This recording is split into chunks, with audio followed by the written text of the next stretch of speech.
오늘 함께 큐티할 본문 고린도전서 14장 13절에서 25절까지의 말씀입니다. 그러므로 방언을 말하는 자는 통역하기를 기도할지니 내가 만일 방언으로 기도하면 나의 영이 기도하거니와 나의 마음은 열매를 맺지 못하리라. 그러면 어떻게 할까? 내가 영으로 기도하고 또 마음으로 기도하며 내가 영으로 찬송하고 또 마음으로 찬송하리라. 그렇지 아니하면 내가 영으로 축복할 때에 알지 못하는 처지에 있는 자가 내가 무슨 말을 하는지 알지 못하고 내 감사에 어찌 아멘하리요. 너는 감사를 잘하였으나 그러나 다른 사람은 덕 세움을 받지 못하리라. 내가 너희 모든 사람보다 방언을 더 말함으로 하나님께 감사하노라. 그러나 교회에서 내가 남을 가르치기 위하여 깨달은 마음으로 5마디 말을 하는 것이 1만 마디 방언으로 말하는 것보다 나으니라. 형제들아, 지혜에는 아이가 되지 말고 악에는 어린아이가 되라. 지혜에는 장성한 사람이 되라. 율법에 기록된 바 주께서 이르시되 내가 다른 방언을 말하는 자와 다른 입술로 이 백성에게 말할지라도 그들이 여전히 듣지 아니하리라 하였으니, 그러므로 방언은 믿는 자들을 위하지 아니하고 믿지 아니하는 자들을 위하는 표적이나 예언은 믿지 아니하는 자들을 위하지 않고 믿는 자들을 위함이니라. 그러므로 온 교회가 함께 모여 다 방언으로 말하면 알지 못하는 자들이나 믿지 아니하는 자들이 들어와서 너희를 미쳤다 하지 아니하겠느냐. 그러나 다 예언을 하면 믿지 아니하는 자들이나 알지 못하는 자들이 들어와서 모든 사람에게 책망을 들으며 모든 사람에게 판단을 받고 그 마음의 숨은 일들이 드러나게 되므로 엎드려 하나님께 경배하며 하나님이 참으로 너희 가운데 계신다 전파하리라. 아멘. 어제 본문에서 바울은 고린도 교회 성도들에게 공예배 중에는 방언이 아니라 바로 예언받기를 사모하고 예언을 사용해야 한다고 권면했습니다. 그 이유는 방언과 다르게 예언은 교회 공동체에게 유익을 주고 교회의 덕을 세우는 것이기 때문이었습니다. 방언은 하나님께서 주신 소중한 은사가 맞기는 하지만 그것은 철저히 방언을 말하는 그 개인에게만 영적인 유익을 주는 것이었습니다. 왜냐하면 다른 성도들은 그 방언이 무슨 말을 하는지 전혀 알아들을 수가 없기 때문에 방언을 남발하는 사람들의 소리는 그저 허공에 울리는 헛소리에 불과했기 때문입니다. 그러나 예언은 알아들을 수 있는 말로 교회를 향한 하나님의 뜻을 전해주는 것이기 때문에 교회 공동체에게 유익이 되고 덕을 세울 수 있는 것이었습니다. 그래서 바울은 예언을 사모하고 사용하라고 권면했고, 만약에 공예배 중에 방언을 하고 싶다라면 반드시 통역의 은사를 구하여 통역과 함께 사용하라고 권면한 것입니다. 13절 말씀입니다. 그러므로 방언을 말하는 자는 통역하기를 기도할지니. 통역이 있다면 방언도 예언과 같이 사람들에게 하나님의 뜻과 숨겨진 비밀을 알려줄 수 있는 유익한 것이 될 수 있기 때문입니다. 그러나 방언에 대한 통역이 없을 때 방언은 영으로 기도하는 것이기는 하지만 성도들이 전혀 이해할 수 있는 것이 아니었습니다. 그것은 사실 방언을 말하고 있는 당사자에게도 마찬가지입니다. 바울은 자신의 경험을 들어서 이것을 설명하는데요. 바울은 사실 누구보다 개인적으로 방언 기도를 많이 하는 사람이었습니다. 18절 말씀입니다. 내가 너희 모든 사람보다 방언을 더 말함으로 하나님께 감사하노라. 그렇기 때문에 바울은 방언에 대해서 누구보다 잘 알고 있었습니다. 방언은 영으로 하는 기도이기 때문에 자신의 영에게는 도움이 되는 것이지만 방언을 말하는 당사자조차도 지적으로는 지금 자신이 무슨 말을 하고 있는지 이해할 수 없는 것이었습니다. 그래서 바울은 방언을 말하는 당사자조차도 그 내용을 지적으로는 인지할 수 없기 때문에 이 방언이 그것을 말하는 사람의 어떤 인격적인 성장이나 마음의 열매를 주지는 못한다고 말하고 있습니다. 14절 말씀입니다. 내가 만일 방언으로 기도하면 나의 영이 기도하거니와 나의 마음은 열매를 맺지 못하느니라. 이런 이유 때문에 바울은 사람은 영으로 기도하는 방언도 해야 되지만 동시에 이 지성과 이성을 사용해서 입술로 기도해야 된다고 권면하기도 합니다. 즉 입으로 방언만 말하는 것에 몰두하지 말고 자신이 인지하는 생각과 말을 통해서도 기도하는 훈련도 해야 된다는 것이겠죠. 15절 말씀입니다. 그러면 어떻게 할까? 내가 영으로 기도하고 또 마음으로 기도하며 내가 영으로 찬송하고 또 마음으로 찬송하리라. 이 마음으로 한다라는 것은요, 생각하며 한다는 것입니다.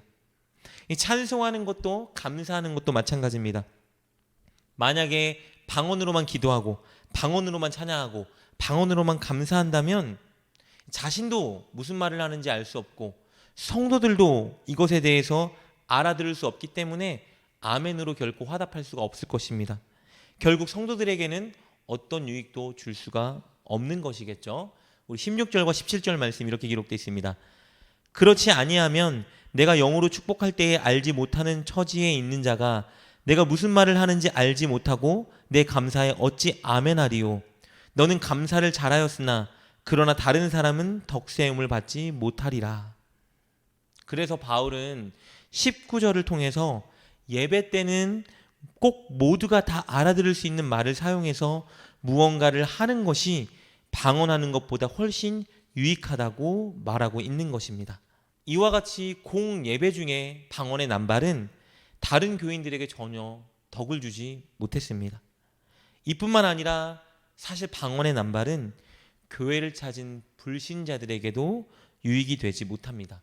방언에 심취해 있던 고린도 교회 성도들은 방언이야말로 하나님께서 자기 백성에게 주신 최고의 은사라고 생각했고, 더불어 불신자들을 회심의 자리로 이끌 수 있는 가장 강한 표적이라고 착각하고 있었습니다. 그러나 바울은 오히려 성도들이 공예배 때 방언을 남발할 경우에 불신자들의 신앙에 뿌리를 내리는데 장애가 될 수 있다라고 주장합니다. 우리 23절 말씀이 이렇게 기록되어 있습니다. 그러므로 온 교회가 함께 모여 다 방언으로 말하면 알지 못하는 자들이나 믿지 아니하는 자들이 들어와서 너희를 미쳤다 하지 아니하겠느냐. 여러분 생각해보면 너무 당연한 일이죠. 믿음이 없고 방언이 뭔지 모르는 불신자가 전도되어 교회에 왔다고 생각해 보세요. 그런데 성도들이 무분별하게 그곳에서 방언을 남발하고 있다면 불신자들이 어떻게 생각할까요? 그리스도인들이 조금 광적인 사람으로 생각하거나 혹은 그들이 미친 자로 여길 수도 있습니다. 그렇게 된다면 복음이 더 막히는 결과가 초래되겠죠. 그래서 바울은 공예배 중에는 방언을 자제하고 예언을 권장하고 있는 것입니다. 예언은 방언과 완전히 다른 효과가 있습니다. 먼저 예언에 대해 간략히 말씀드리면요, 예언은 여러분 점쟁이들이 하는 것처럼 미래의 어떤 시점에 무슨 일이 발생할 것이라고 예측하는 것이 아닙니다. 예언은 교회와 성도들을 향한 하나님의 마음, 뜻을 알려주는 것이고, 그리고 그들을 향한 권면을 주는 것입니다. 물론 특별한 경우에는 어떤 일이 발생될지 하나님께서 세밀하게 알려주는 경우도 있지만 이건 굉장히 특별한 경우이고요. 보통 전반적으로 예언은요, 교회를 향한 하나님의 현재의 마음과 뜻, 그리고 성도들을 향한 권면을 담고 있는 것입니다. 그러므로 예언이라는 건 먼 미래를 위한 것이 절대 아니고요, 바로 지금 현재를 위한 하나님의 권면인 것입니다. 이런 예언의 장점은 다음과 같습니다. 우리 24절 25절 말씀입니다. 그러나 다 예언을 하면 믿지 아니하는 자들이나 알지 못하는 자들이 들어와서 모든 사람에게 책망을 들으며 모든 사람에게 판단을 받고 그 마음에 숨은 일들이 드러나게 되므로 엎드려 하나님께 경배하며 하나님이 참으로 너희 가운데 계신다 전파하리라. 예언은 말씀드린 것처럼 교회와 성도들을 향한 하나님의 뜻을 모두가 알아들을 수 있는 말로 밝히 드러내주는 것이기 때문에 예언을 들은 성도들은, 그리고 예배에 딸려온 참석한 불신자들은 자신들 마음에 감춰진 불순한 동기, 죄악된 마음 같은 것들을 다 깨닫게 될 것입니다. 성도들은 그 예언을 통해 자신들의 죄를 회개하고 신실하게 살겠다고 하나님께 결단하겠죠. 그럼 이 모습을 본 불신자들도 도전을 받는 것입니다. 아, 이것이 죄였구나. 저렇게 결단하며 선하게 살기를 작정해야 되는구나. 그래서 성도들에게도, 새신자들에게도, 불신자들에게도 이 예언이라는 것은 덕을 세워주는 아주 소중한 은사가 된다고 바울은 말해주고 있는 것입니다. 이처럼 예언은 공동체 전체에게 유익이 되기 때문에 바울은 특별히 예배 중에 예언을 권장하고 있는 것입니다. 그렇다면 오늘을 살아가는 우리도 개인적으로 기도할 때에는 방언에 힘써야 되지만 무엇보다 교회 공동체와 불신자들의 유익을 위해서 우리는 예언을 사모하고 예언 말하기에 힘써야 합니다. 그러나 오해하면 안 되는 것은요, 예언을 받는 것이 기도하다가 직통 계시를 받는 것이 절대 아닙니다. 이것을 오해하면 안 됩니다. 오늘날 예언을 사모하라는 말은요, 하나님의 말씀을 사모하고 말씀 나누기를 자주 하라는 말입니다. 왜냐하면 예언은 거의 대부분 하나님의 말씀을 통해 오는 것이기 때문에, 하나님의 말씀과 너무 부합한 것이기 때문에, 그래서 오늘날 고린도 교회 시대 당시의 예언과 동일한 것으로 간주되는 것이 바로 설교인 겁니다. 목회자가 겸손하게 하나님께 늘 기도하고 동시에 말씀을 올바르게 연구하고 주석 과정을 거쳐서 성도님들에게 말씀을 전해주는 그 설교가 바로 예언과 동일한 것입니다. 그러므로 우리는 전해지는 말씀에 늘 사모하고 순종하는 태도를 가져야 됩니다. 우리 자신부터가 전해지는 말씀에 우리의 모습을 비추고 반성하고 결단해야 합니다. 더불어 말씀에 담긴 하나님의 마음과 뜻을 우리 교회에 펼치기 위해서 기도하고 서로를 인도해주고 권면하기도 하고 협력해야 하는 것입니다. 꼭 그렇게 말씀을 통해 자신과 교회를 향한 하나님의 뜻과 마음을 발견하시고 또 그것에 따라 순종하기 위해 노력하는 여러분 되시기를, 그리하여 진정한 예언의 은사를 받고 늘 예언을 사용하는 여러분 되시길 주님의 이름으로 축복합니다. 기도하겠습니다. 하나님, 우리에게 진리의 말씀을 주시니 너무 감사합니다. 늘 말씀을 바로 알기에 힘써 우리와 교회를 향한 하나님의 마음과 뜻을 알아가는 우리가 되게 하여 주옵소서. 그리고 그것에 순종하여 늘 나누기에 힘쓰는 교회 공동체가 되게 하여 주옵소서. 예수님의 이름으로 기도드립니다. 아멘. 오늘 말씀을 통해 깨닫고 결단한 것은 무엇입니까? 그것을 붙들고 하나님께 기도합시다.